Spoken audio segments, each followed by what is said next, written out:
നമസ്കാരം. സിംബാബ്വെക്കെതിരായ 5ാം T20യിൽ ഇന്ത്യ തകർപ്പൻ ജയം നേടിയപ്പോൾ എല്ലാ കയ്യടികളും നേടുന്നത് സത്യം പറഞ്ഞാൽ സഞ്ജു സാംസൺ തന്നെയാണ്. ബൗളിംഗ് പിച്ചൊരുക്കി ഇന്ത്യയെ വീഴ്ത്താനുള്ള സിംബാബ്വെയുടെ ശ്രമത്തെ ഇന്ത്യ മറികടന്നത് സഞ്ജു സാംസന്റെ ബാറ്റിംഗ് കരുത്തിലാണ്.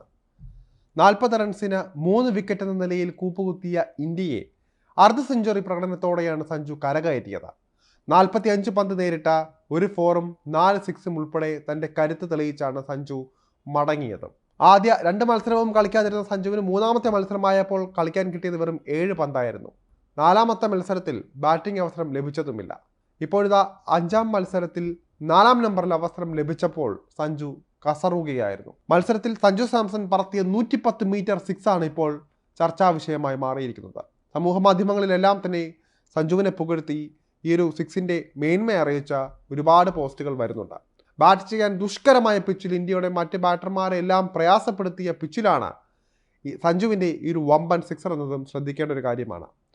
25 പന്തിൽ 21 റൺസുമായി നിൽക്കവേ സ്പിന്നർ ബ്രണ്ടൻ മവൂറ്റയെയാണ് സഞ്ജു വമ്പൻ 6 വായിച്ചത്.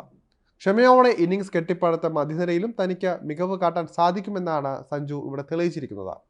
4 6 പറത്തിയതോടെ തൻ്റെ മസിൽ കരുത്തും അദ്ദേഹം ഒരിക്കൽ കൂടി കാട്ടിക്കൊടുക്കുകയായിരുന്നു. ശ്രീലങ്കയ്ക്കെതിരായ പരമ്പരയ്ക്കുള്ള ടീമിനെ ഈ ആഴ്ച പ്രഖ്യാപിക്കാൻ പോവുകയാണ്. അർദ്ധ സെഞ്ചുറി പ്രകടനത്തോടെ സഞ്ജുവിനെ ഇന്ത്യ ടീമിൽ ഉൾപ്പെടുത്തിയേക്കുമെന്ന ഉറപ്പാണ്. ഋഷഭ് പന്തിനൊപ്പം സഞ്ജു സാംസണെയാകും ഇന്ത്യ കീപ്പറായി പരിഗണിക്കുകയെന്നാണ് വിവരം. രാജസ്ഥാൻ റോയൽസ് നായകനായ സഞ്ജു ഉത്തരവാദിത്തം ഏറ്റെടുത്ത ബാറ്റ് ചെയ്യുന്നുമുണ്ട്. സാഹചര്യത്തിനനുസരിച്ച് കടന്നാക്രമിക്കുകയും നിലയുറപ്പിച്ച് കളിക്കാനും സഞ്ജുവിന് സാധിക്കുന്നുണ്ട് എന്നാണ് അധികം പേരും, അതായത് ക്രിക്കറ്റ് മേഖലയുമായി ബന്ധപ്പെട്ട അധികം പേരും പറയുന്നത്. അതുകൊണ്ട് തന്നെ കൂടുതൽ അവസരങ്ങൾ സഞ്ജു അർഹിക്കുന്നുണ്ട് എന്നാണ് ആരാധകർ പറയുന്നത്. എന്നാൽ ഗൗതം ഗംഭീർ എന്ന പുതിയ പരിശീലകന് കീഴിലാണ് ഇന്ത്യ ഇനി കളിക്കാൻ പോകുന്നതെന്നും ശ്രദ്ധിക്കേണ്ടതുണ്ട്. മുൻ ഇന്ത്യൻ ഓപ്പണറായ ഗംഭീർ സഞ്ജുവിന് വലിയ പിന്തുണ നൽകുന്ന ഒരു പരിശീലകനല്ല. അതുകൊണ്ട് തന്നെ എന്താകും അദ്ദേഹത്തിൻ്റെ നിലപാട് എന്ന് കണ്ടറിയേണ്ടിയിരിക്കുന്നു. സഞ്ജുവിനെ T20യിൽ മുഖ്യ വിക്കറ്റ് കീപ്പറാക്കി ടെസ്റ്റിലേക്കും ഏകദിനത്തിലേക്കും ഋഷഭ് പന്തിനെ മാറ്റാനുള്ള നീക്കവും ഗംഭീർ നടത്തുന്നുണ്ട് എന്നാണ് ഇപ്പോൾ അറിയാൻ കഴിയുന്നത്. എന്താവും സഞ്ജുവിൻ്റെ ഭാവി എന്നത് ശ്രീലങ്കൻ പരമ്പരയിലൂടെ തന്നെ നമുക്ക് വ്യക്തമാകുന്നതാണ്. 5ാം T20യിൽ 42 റൺസിൻ്റെ ജയമാണ് ഇന്ത്യ നേടിയത്. ടോസ് നഷ്ടപ്പെട്ട ആദ്യം ബാറ്റ് ചെയ്ത ഇന്ത്യ 6 വിക്കറ്റിന് 167 റൺസാണ് കുറിച്ചത്. സഞ്ജുവിനൊപ്പം റിയാൻ പരാഗ്, അതുപോലെ തന്നെ ശിവം ദുബെ എന്നിവരാണ് മികച്ച ക്യാമിയോകളായി ഉണ്ടായിരുന്നത്.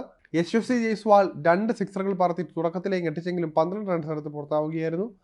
നായകൻ ശുഭ്മാൻ ഗില്ല 13 റൺസും അഭിഷേക് ശർമ്മ 14 റൺസുമാണ് നേടിയത്.